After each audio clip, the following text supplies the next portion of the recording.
pagkwento sa akin. So, just can imagine a minor being sexually molested by an individual at sinasabi po nila na as early as 12 or 13 years old, they were allegedly sexually molested by Apollo Kibuloy po at and they are being threatened na kapag sila ay i-break nila yung code of secrecy at sabihin nila kanino man yung kanilang naranasan sa kamay po ni Apollo Kibuloy ay i-hunt sila ng angels of death. So just can imagine a minor being threatened of death. Hindi lang sila, pati yung mga pamilya nila ang sinasabi dun sa mga bata. And if I may share na talagang ewan ko kung paano ko ba sasabihin ito na ang sinasabi, di umano, again, these are all allegations. Nililinaw lang natin. Ang sinasabi na pagkatapos gamitin, di umano, ni Pastor Kibuloy itong mga bata, ang sinasabi sa kanila ay they are still pure, intact pa rin yung kanilang pagkababae dahil ang nakipagtalik sa kanila ay Espiritu ng Diyos. So, kayo na po bahala ang ano yan, but nung ako ang kinukwentuhan ay these are all children. So kung ako ay nangilabot, I don't know kung ano yung naramdaman nyo nung ako yun, kung marinig ko yun sa isang bata na sasabihin na tatakutin kapag sinabi at nananatiling intact yung kanilang pagkababae dahil ang sabi ko nga ang nakipagtalik sa kanila ay Espiritu ng Diyos. I don't know how can you describe the ordeal na pinagdaanan nitong mga batang ito. Again, inuulit natin, these are all allegations at natatakot yung mga nakausap natin not only for themselves, hindi lang para sa kanilang buhay, maging sa pamilya nila because ang panakot nga is yung angels of death. So gusto ko pong kuhanin itong pagkakataon pa na ito para manawagan sa ilan pang mga nabiktima ni Pastor Kibuloy na sinasabing minolestya sila, lalo na yung mga bata na nakaranas ng ilang taon ng pamomolestya. Handa po kayong proteksyonan po ng gobyerno at wag po kayong matakot, sabihin natin yung totoo, maging dun po sa kanilang mga magulang dahil kung meron man pong dapat magtanggol sa mga batang nabiktima, yung ating pong mga magulang, yung mga magulang po nila. Ang dati raw, hindi raw nakakapagsumbong sa mga alleged victims sa AFP dahil na peace observation. Parang takot daw dati ang police kay Kibuloy. Ano po yung reaction po? Siguro napatunayan, particularly ng PNP, kung gaano ka-aggressive yung ginawa nating police operation that led to the arrest of Pastor Kibuloy. Sana ito yung makita nila, yung efforts ng PNP, ng gobyerno, kung paano natin talaga pinursige na mapasakamay natin sina Pastor Kibuloy at iba pang niyang mga kasamahan.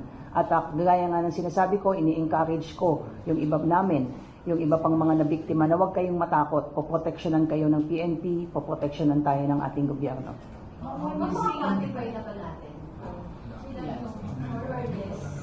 I've seen some names, but I hope you understand na very sensitive itong kaso na ito. I cannot even reveal how many yung na-interview, but I've seen some shots.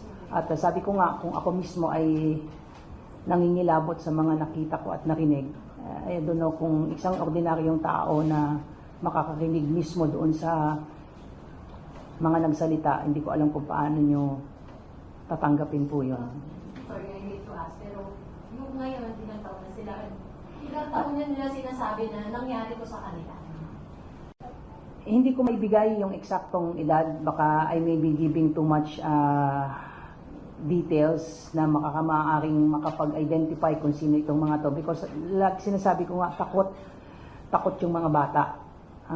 Dahil they are being threatened nga na hahabulin sila ng angels of death. Angels of death, yun ang panakot sa kanila. If they will break the code of secrecy, ay hahabulin nga sila ng angels of death.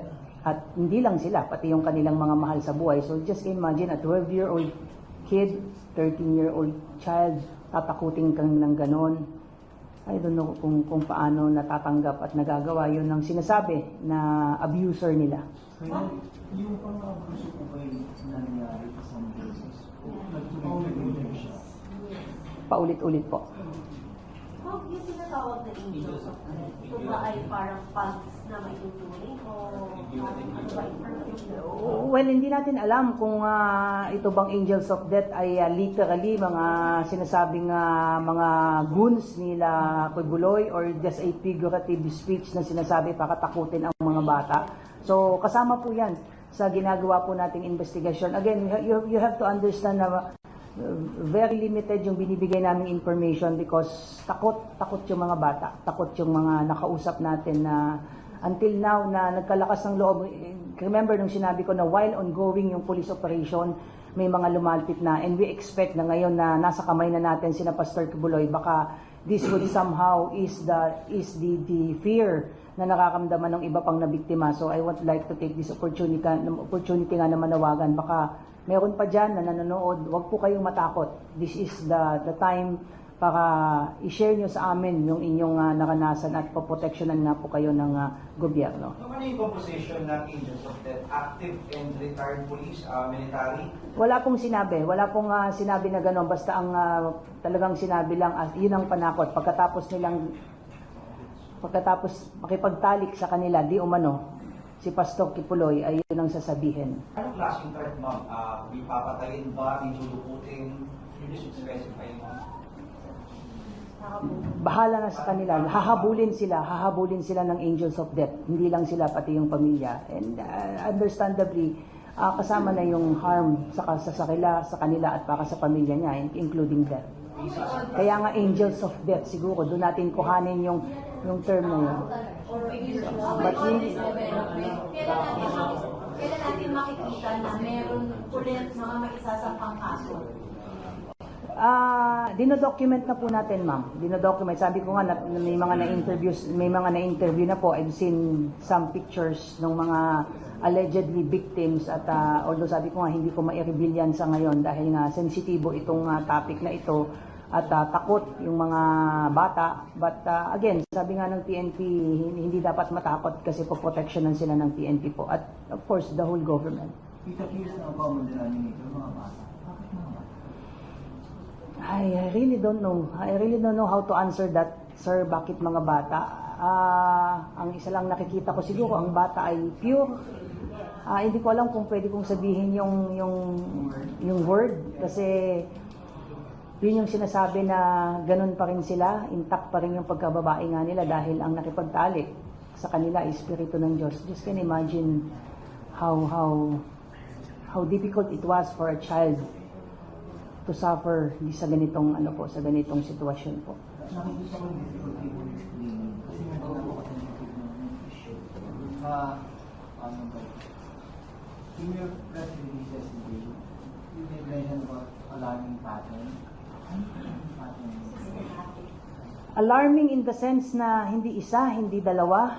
Maraming nagsasabi at kung paano sila ginamit, paano yung indoctrination sa kanila, paano gamitin, kung paano sila kinakausap ng mga inner circle, kung paano sila i-prepare bago sila gamitin, di umano, again, I'm using di umano allegedly, ni Pastor Quiboloy, paano sila ipapasok sa kwarto bago sila, these are the details na I hope you understand na hindi ko masabi because I myself, nung marinig ko yon napalunok lang ako. I'm sorry. Hindi ko, sabi ko nga, kinalabutan ako nung marinig ko yung kwento. Alam ba ng mga parents, mga magulang, na nangyayari yung mga ganun? Do they have knowledge? I think some. Mamananagot ba yung mga magulang? Definitely. These are minors, 12, 13 years old. At yung kanilang mga magulang ay miyembro. Hindi mo kung hinayaan, paano lumalabas Yan ang lumalabas na alam di umano ng mga magulang dahil nga parang they are being offered. Pero at this point, yung the children, they are the ones who approach or the parents na or paano sila lumapit sa PNP? I don't have the details kung paano and how. Again, I hope you understand na hindi ako makapagbigay ng mga detalye na maaaring makapag-identify sa mga bata na ito. So, ingat na ingat po ako. I have to seek clearance kung how far can I reveal. So, yan lang yung kaya kong i-reveal for now na about the angels of death, about the manner they were being prepared before they will enter the room of Pastor Kibuloy, allegedly, and even yung pagtatalik sa espiritu. Those are the only things na po pwede kong i-share for now. But the other details, I cannot. Bakit nag-aaral si Pastor? Yung threat ba ng angels of death, meron pa rin doon sa mga victims or sa members ng AOJC? Well, we have to expect na ongoing, ika nga, continuing yung threats na yan, and that is probably the reason why ang mga bata ay takot pa rin magsalita, because they keep on saying na yun yung pala, paulit-ulit na sinasabi sa kanila na habulin sila ng angels of death. Ma'am, kasama ba sa investigahan ngayon ng PNP kung ito bang angels of death ay rules o mamaya gumagala kung sa Davao na Kasama po yan, ma'am, sa iniimbestigahan po ng PNP. Maliban doon, ma'am, sa ginagawa silang panakot sa mga maglalabas ng secrets, may inimbestigan ba tayo na iba pang mga activities ng angels of death? Well, yung concentration ng focus, yung focus ng ating investigation ngayon is based doon sa mga revelations ng mga bata, including if talagang yung mga angels of death ay talagang mga guns yan or just a figurative speech para lang takutin ng mga bata. But ongoing po, sir, yung investigation po. Pero safe na ba yung mga bata? I can say na necessary precaution is being considered para to protect po itong mga bata po na ito. Kung asaan sila, I cannot say that. Ma'am, bakit kayo umaabot sa court na nag-aalay? Ano ba yung promise? Ano ba yung nakukuha nila? Bakit umaabot sa ganun mo?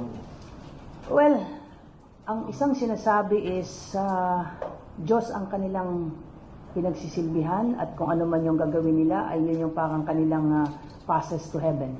I understand. So, yun yung I don't know how an individual can do those things sa isang bata. I cannot imagine. But again, let me reiterate, these are all allegations, these are all claims by those who were interviewed. But let us to see, sabi natin, these are all being documented po. Ma'am, kanina, I heard the Davao Police Chief on the radio. Could you confirm yung statement niya? Yung mga biktima daw. Victim A, pang Mandela siya. Ang madalita dito, pero nakikilabutan din ako yung pinapanood na victim B, pang Tuesday siya. Yes, yun din ang sinabi sa atin na itong particular na bata na to, ikaw ay pang Lunes, ikaw ay pang Tuesday, ikaw ay pang Wednesday, at paulit-ulit, not once, not twice. Just can imagine, 12-year-old kid, I don't know, sabi ko nga, hindi ko alam paano nagagawa ito sa mga bata.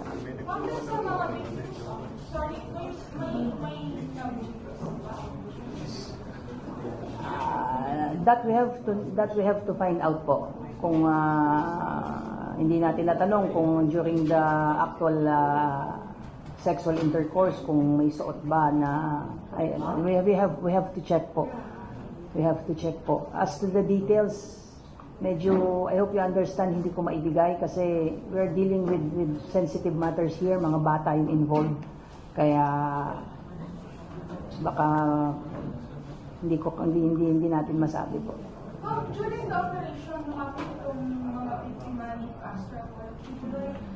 At during the operation din po, nasa congregation yung POGC members dun sa pag-operation ng PNP. Ngayon po nalagot po ba yung POGC members, ma'am? Definitely, kasi particularly yung doon sa tinatawag nating nasa innermost circle niya, na sila mismo ang nag-indoctrinate, sila yung nagsasabi, sila yung nag-aalay dun sa mga bata po. Definitely. Who are those? Antayin po natin yung formal complaint po. Ma'am, as we speak right now, nadadagdagan po yung mga complainant. Yes, I've seen names doon sa mga nabiktima po. Yes po. Majority minors. Yes. Yung mga bata, ma'am, ito yung mga biktima, sabi niyo nasa safe na po sila, pero meron na po bang na-initiate na psychological test sa kanila? We are coordinating dun sa mga, of course, sa DSWD, yung mga social workers, psychologists, kasi just can imagine yung pinagdaanan ng bata. Sabi niyo So, po, kasama po. ulit, so medyo naging parang habit na. Yeah. So, gaano po ba kahirap? Hindi kasi po wala po anak na babae, pero gaano po kahirap na mag-unlearn sa isang teenager kung mga ganung pangyayari sa buhay?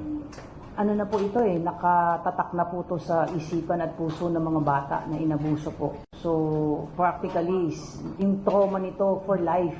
For life ito just can imagine, a 12-year-old kid being sexually abused ng paulit-ulit di umano ng isang tao na who's claiming to be the anointed son of God and using the name of God to sexually abuse, exploit children as young as 12 years old.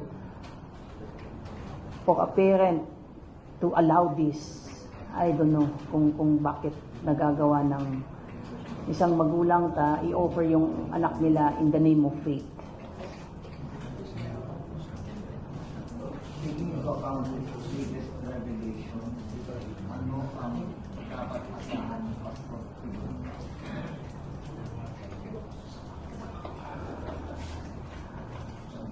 Asahan niya, sir, na hindi tayo titigil hanggang makuha ng mga batang ito ang hustisyang para sa kanila.